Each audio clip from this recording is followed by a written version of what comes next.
Magluluto tayo, my friends and friendship. Bumili ako ng beef. May pressure cooker ko na. Haluan ko ng papaya. At itong pizza ay aking gagayatin.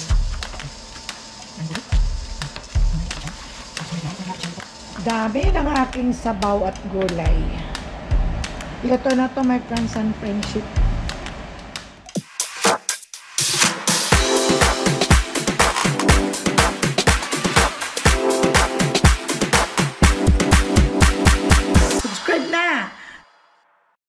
Good morning sa malamig na umaga, my friends and friendship. It's Monday at papunta ako sa kitchen para mag-coffee dahil sa sobrang lamig. Tingnan niyo ang aming fog. Grabe ang fog dito sa sobrang lamig. May appointment pa naman kami ngayon sa Social Security kaya pupunta kami sa medical namin. Kaya ayan, grabe ang panahon ngayon at maulan pa yata, uulan. Kaya silipin natin ang ating weather sa labas. Kumusta kayo dyan, my friends and friendship? Ready na ba kayo sa mga Christmas list ninyo? Nabili na ba niyong lahat? Sana ay okay lang kayong lahat. O ayan, tingnan niyo. Maulan ngayon, pero grabe ang fog. Ayan. Sobra talaga. Ayan, magtitimpla tayo ng coffee. At madilim pa kami dito. Magtitimpla ako ng coffee. Can I open the light, friends? It's coffee time. Look at that. The fog. Tingnan niyo, my friends and friendship, ang aking tanim na sili. Ayan, doon pa rin siya. Lumalaban siya sa lamig. Ayan o, mag-green-green pa ang kanyang mga dahon. At marami pa siyang bunga. Pero yung mga iba kong tanim doon sa paso na malaki, ang kamote, ay wala na akong makukuhanan ng leaves. Dahil ayun, naninilaw na. At yun naman ang aking kangkong ay patay na siya. Kaya nagiging serve na lang siya as fertilizer ang kanyang mga dahon na nagkakandamatay na lahat. Madali lang naman magpatubo ng kangkong, pero dahil mas maganda kung tuloy-tuloy siya, kaya lang wala tayong magagawa at may winter, may summer at may spring kami dito. Ayun no, ang panahon. Grabe. Ito lapit na lang alisin itong aming Christmas tree pagkatapos ng New Year ay alisin na lang.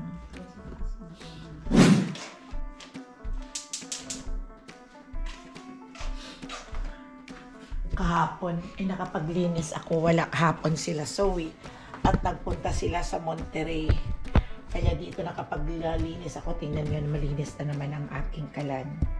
Ayan, yun ang kaya magluluto ako ng dahan-dahan ako, ang hirap maglinis ang kalan kasi pag nagprito ka, lalo na yung bacon ay nagtatalsikan talaga siya, my friends and friendship. Kaya ito yung mga dala nila kahapon na mga leftover nila, kaya tatapon na ito dahil ayaw ko naman kainin dahil mga tacos, kung ano-ano ang mga nandyan yung kinakain nila.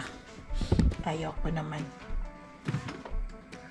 Si Gia na lang magsasaing mamaya. At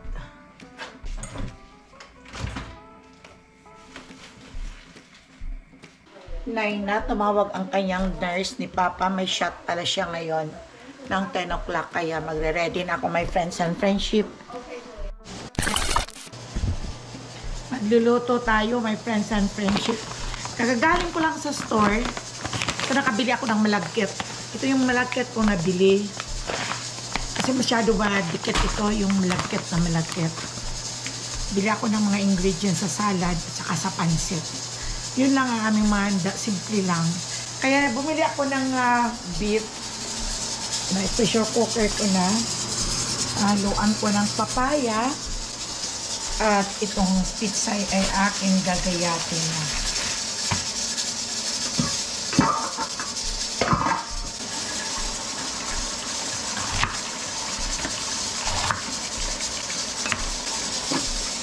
Sarap kasi itong malamig na may sabaw, na may mainit na soup. May pressure cooker ko para madali lang magluto at anong oras na kasi mag-aalas 3 na.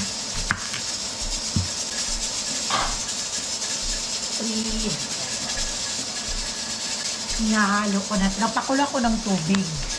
At ito nga, pinipressure cooker ko na to. Pag matapos ang luto na to, malambot na. Kaya kailangan pakulot na ako ng tagot. Ilagay ko na itong papaya. Para tamang-tama.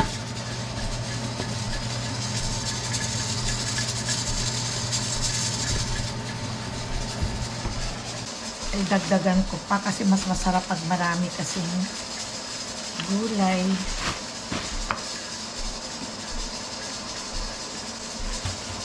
Bumili din ako kanina. Murang-mura itong pizza. Pero mas maigi itong pizza kaysa sa butsoy. Yun daw, kakaunti lang kasi ang butsoy. Nadamihan ko yung gulay para makulay ang buhay. Lagyan natin ng luya.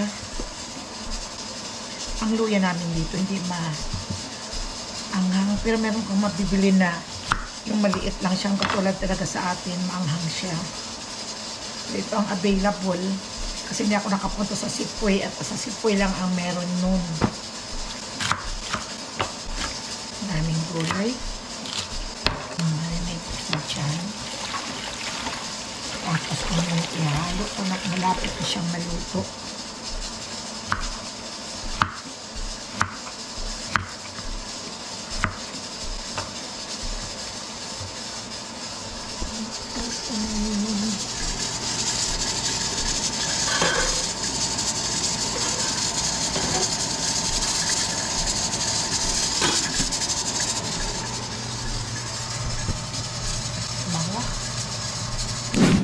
Buti na lang at may appointment kami kanina sa SS, sa medical ni aming dalawa ni Papa.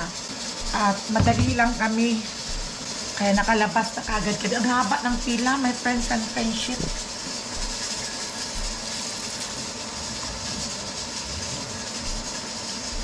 Magugutom na din kami, pero nagbaon ako ng pagkain sa car. Ang mga bread lang. Crackers.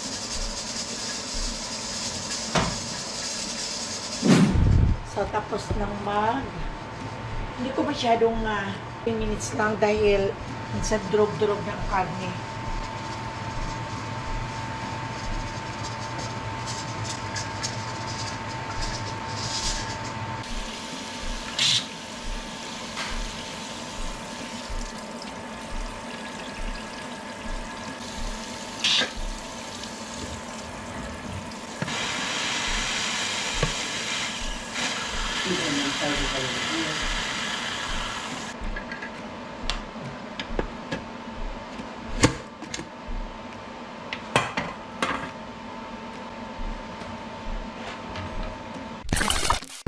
Dami ng aking sabaw at gulay. Luto na to, my friends and friendship. Pwede nang kainin. Ayan. At maglalagay ako dito ng patis para ko silang natabangan. Magkain na tayo para makakain na. Daming gulay. At marami siyang sabaw.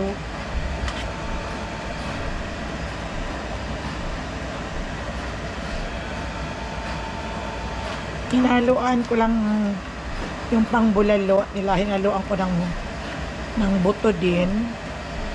Magkaon kayo kung gusto mo.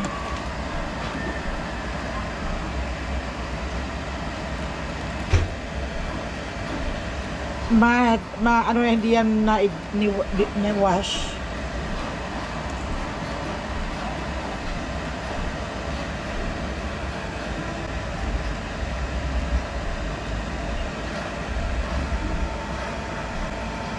Yan, daming sabaw. Yan ang gulay. Sarap, malamig kasi. Ako, tapos na kaming kumain, my friends and friendship. At ito, magliligpit na ako. Ito natin. Ito, marami pa rin, oh. Marami pang sabaw. Oh, tignan nyo. Kahit maligo ka pa, mag-anlaw ka pa nito. Ito, ililigpit ko na ito. Para makapagpahinga naman. Kanina pa ako, parang pagod na pagod. Parang ibon na wala nang madadapuan. Ililigpit ko muna itong mga kinainan namin. Unang naiwanan dito. Katinang lalamunan ko. Una naman ito sigurado. Ang katinang dito ko sa loob, dito sa loob. Ganito si Mama Ella, my friends and friendship. Naiiwan sa kusina. Nagkikita lang kami dito pag nagugutom na si Papa Dod at kakain na. Pagkatapos na kumain, my friends and friendship, wala nang kasama dito si Mama Ella sa kusina.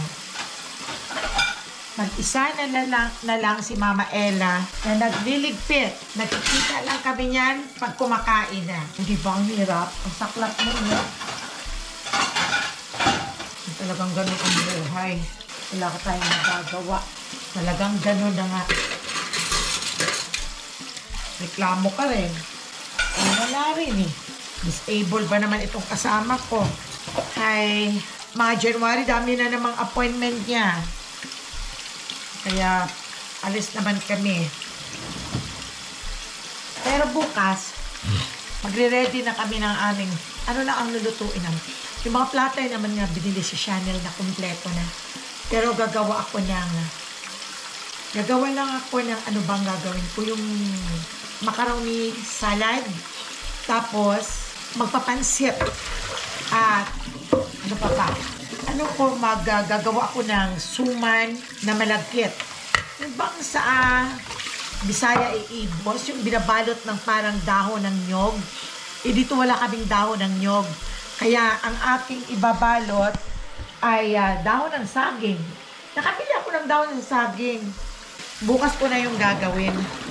Alaala ko yan noon sa Pilipinas kami noon. Ay, alam ko 24 na dyan, my friends and friendship. Dito sa amin, 23 pa lang. Nung mamili ako kanina sa store, sus, dami-daming mga tao. Mostly mga Pilipino. At ang Costco namin dito, punong-puno. Sus, Marisep, sabi ko, wala talagang pagkalugi itong Costco na to. Parati na lang araw-araw. Yung meron siguro kayo dyan din yung SNR. Parang yan yata ang kapartner din ng Costco. Kasi may mga Kirkland din ang kayo dyan. Kaya kami rin dito. Yun yata ang partner nila eh. SNR kung tawagin. At dito naman, grabe. Yun ang Costco namin dito. Punong-puno ng tao kanina. At doon ka hindi ka mahirapan sa pamimili. Mahirapan ka doon sa pagbayad mo ng haba-haba ng pila. Iyon nga Island Pacific, yung Oriental Store. Ay naku, grabe. Ang pila hanggang doon sa likod. Grabe talaga kanina. At mabuti na lang, hindi traffic dahil nakamalis kami ng mga 1:25 na doon sa Baleo. Natapos din ang appointment namin na medyo okay lang, na hindi masyadong late. At nakalabas kaagad kami, dumiretso kami doon sa Island Pacific. Nakapunta na kami ng Costco, pero nakita namin dahil dinadaanan namin, pag pumunta kami ng Social Security, dinadaanan ang Costco. Grabe ang tao, my friends and friendship. Makikita mo dahil ang mga sasakyan. Halos walang maparkingan. Nagsisiksikan talaga. Ganun pa lang. Daming mga Pilipino. Pero usually, ang holiday lang nila dito is 25. Pero ang mga Pilipino kagad namimili na kaagad dyan ng pag ganitong pag 24 pa lang siksikan na. Ganun din dito, pag New Year, ganun din ang mga Pilipino. Mabili ang mga paputok. Kaya kami rin dito, hindi kami naghahanda masyado dahil sa 25. Punta kami na doon kila Chichi, kila Cheryl, para doon daw kami mag-lunch. Pero magdadala rin ako ng itong aming gagawin kong macaroni pot salad. Kasi hindi naman namin maubos yung my friends and friendship. Madami naman ang lulutuin ko dyan. Parating naman hindi nauubos. Hindi ko pa pala nakakakuha kay Bam ang aking doon. Nilagyan ng dessert ko noong magkaroon ng Christmas party kami. Yung mango float.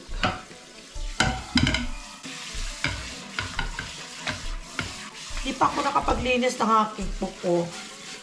Kailangan makapaglinis na ako. Tinatamad pa ako ngayon at napapagod ako. Hirap kasi gumalaw pag busog. Hirap din gumalaw pag nagbubutom. O diba, my friends and friendship. Ewan ko my friends and friendship kung nasaan si Zoe. Umalis yata sila ng mami niya. Nanood ng movie kanina. Ewan ko kung nakabalik na sila. Mukhang umalis na naman. Dami ko pang gagawin ngayon, my friends and friendship.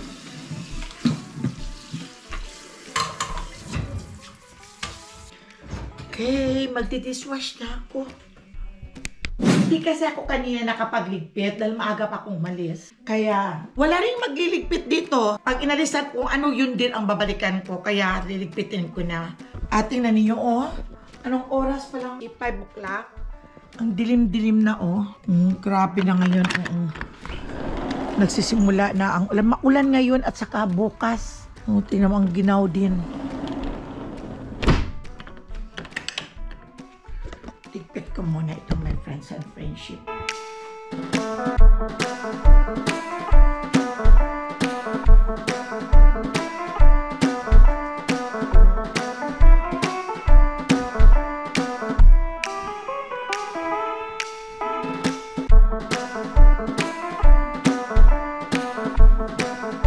Tapos na din. Sarado ko na itong blinds. Napakalamig. May gagawin pa ako pero hirap ko na ito eh. Daming ginagawa parati si Mama Ella.